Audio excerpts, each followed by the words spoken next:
Hai guys, selamat datang kembali di podcast Learning Journal bersama dengan saya Aryan Dengelhard Katanggung, peserta Latsar BDK Manado, Angkatan 1 Kelompok 1.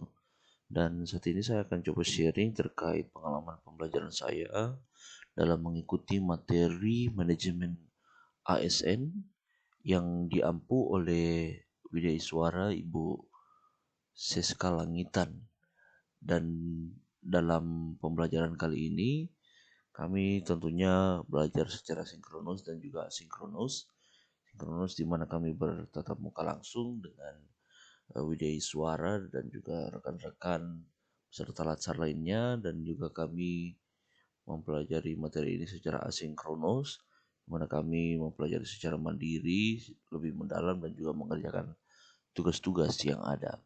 Dan untuk manajemen ASN ini, Widya Iswara mengajak kami untuk berpartisipasi aktif dalam pemberian materi, di mana Widya Iswara membuka dengan pertanyaan apa pengertian dari manajemen ASN itu sendiri.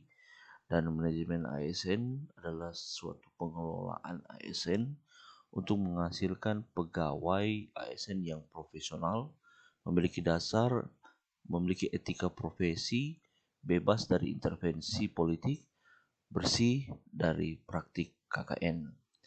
Dan peran ASN sendiri atau fungsi dan tugas ASN yang pertama sebagai pelaksana kebijakan publik, kemudian sebagai pelayan publik, dan yang terakhir perekat dan pemersatu bangsa. Dalam materi ini juga kami mempelajari terkait hak dan kewajiban seorang ASN.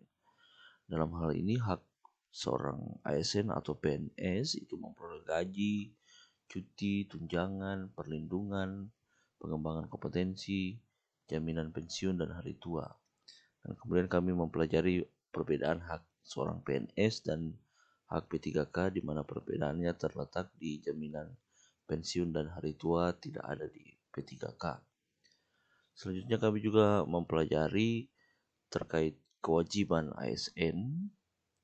Kewajiban ASN itu adalah suatu beban atau tanggungan yang bersifat kontraktual, sesuatu yang sepatutnya dilaksanakan oleh ASN. Dan kewajiban ASN di antara lain, yang pertama setia dan taat pada Pancasila, Undang-Undang Dasar 45 dan NKRI. Kemudian kedua, menjaga persatuan dan kesatuan bangsa. Tiga, melaksanakan kebijakan yang dirumuskan pejabat pemerintah yang berwenang. 4, menaati ketentuan perundang-undangan.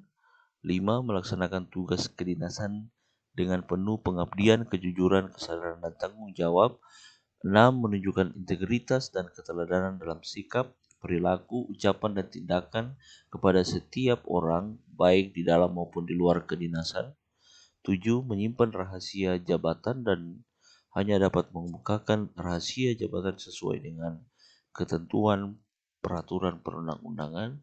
Dan 8, bersedia ditempatkan di seluruh wilayah negara Kesatuan Republik Indonesia. Kami juga mempelajari terkait kode etik dan kode perilaku ASN berdasarkan Undang-Undang Nomor 5 Tahun 2014. Yang pertama, melaksanakan tugas dengan jujur, bertanggung jawab, dan berintegritas tinggi. Kemudian melaksanakan tugas dengan cermat dan disiplin, melayani dengan sikap hormat, sopan, dan tanpa tekanan, melaksanakan tugasnya sesuai dengan perintah atasan, sejauh tidak bertentangan dengan ketentuan peraturan perundang-undangan dan etika pemerintahan. Kemudian tidak menyalahgunakan informasi internegara, lalu memberikan informasi secara benar dan tidak menyesatkan. Selanjutnya melayani dengan sikap hormat, sopan, tanpa tekanan, kemudian menjaga agar tidak terjadi konflik kepentingan, lalu melaksanakan tugas sesuai dengan ketentuan, memegang teguh nilai dasar ASN, menggunakan kekayaan dan hak dan barang milik negara secara bertanggung jawab dan efisien, serta menjaga agar tidak terjadi konflik. Dan kami juga mempelajari terkait sistem merit yang diberlakukan dalam pengelolaan ASN, di mana sistem merit ini berdasarkan kualifikasi atau kompetensi dan kinerja dari ASN sendiri. Dan dalam mempelajari manajemen ini, kami merasakan manfaat supaya dapat memanage atau mengatur perilaku ataupun sikap kami sebagai seorang ASN. Saja yang bisa saya sampaikan. Terima kasih dan sampai jumpa kembali.